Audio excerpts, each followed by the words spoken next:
Sihirli İlmek Sepeti'nden herkese merhaba.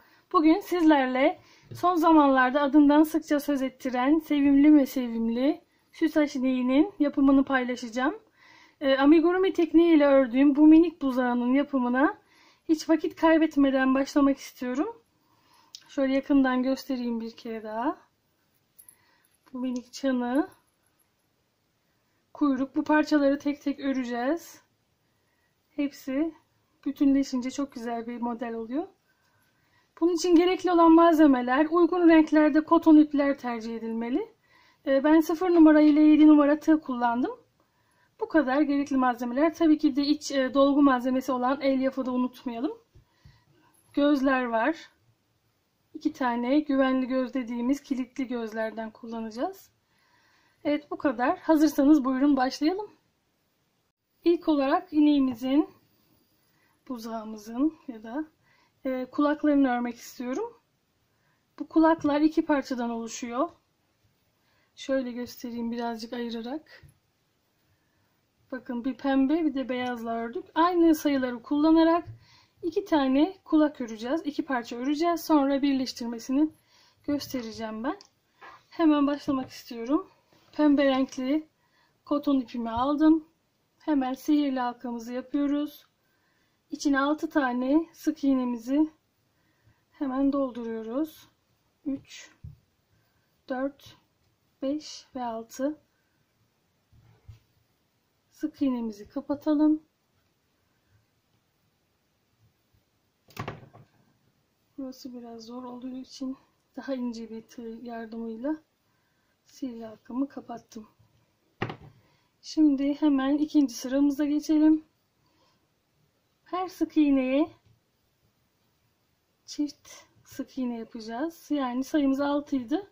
Şimdi sayımızı 12'ye çıkaralım. 4, 5, 6, 7, 8, 9 ve 10. Son olarak 11 ve 12 yapacağız. İkinci sıramız da bitti. Şimdi üçüncü sıramızda bir sık iğne, bir artırma işlemi yapacağız.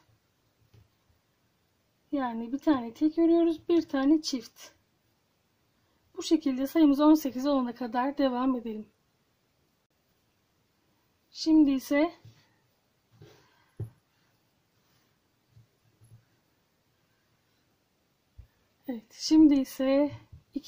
dördüncü sıraya geçtik.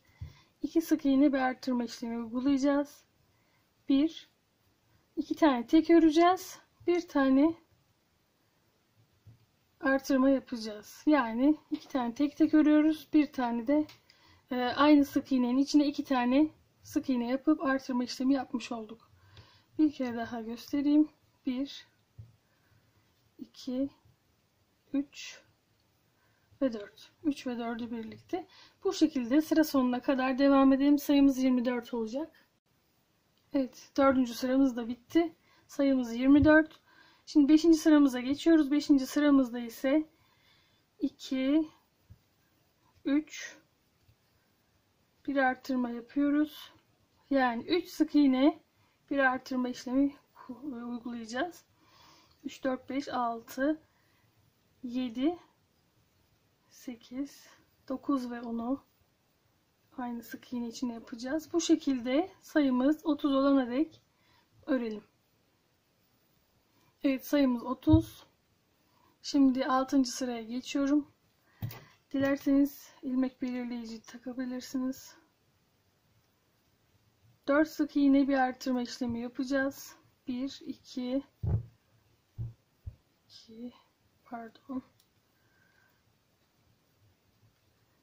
3, 4, 5 ve 6.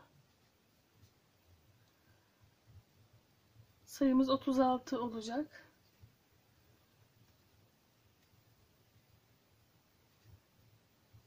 Hemen 12.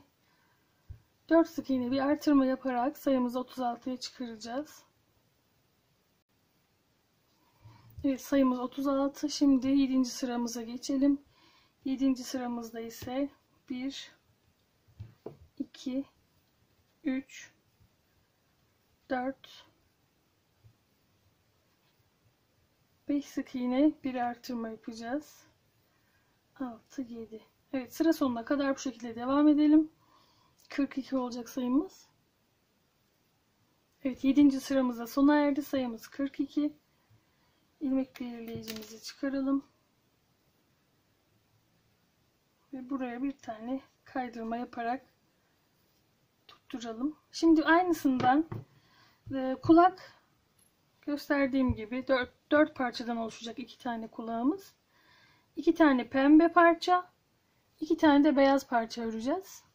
Daha sonra birleşim yerlerini göstereceğim. Şimdi aynısından bir tane daha örelim. Bir de beyaz örelim.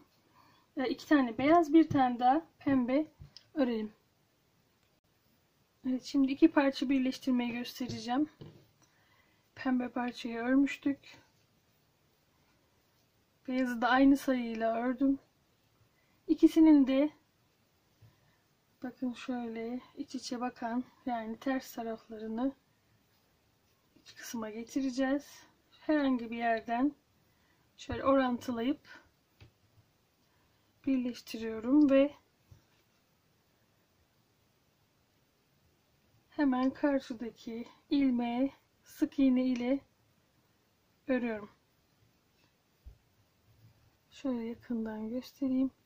Şuradaki sık iğneden geçiyorum. Arkasından da alıyorum. Bu şekilde tamamlamış oluyorum. Bakın birleşiyor. Buradaki gibi.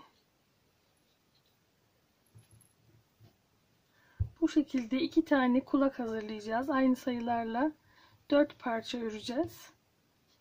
Ve en son böyle karşılıklı sık iğne ile örerek birleştireceğiz kulaklarımızı.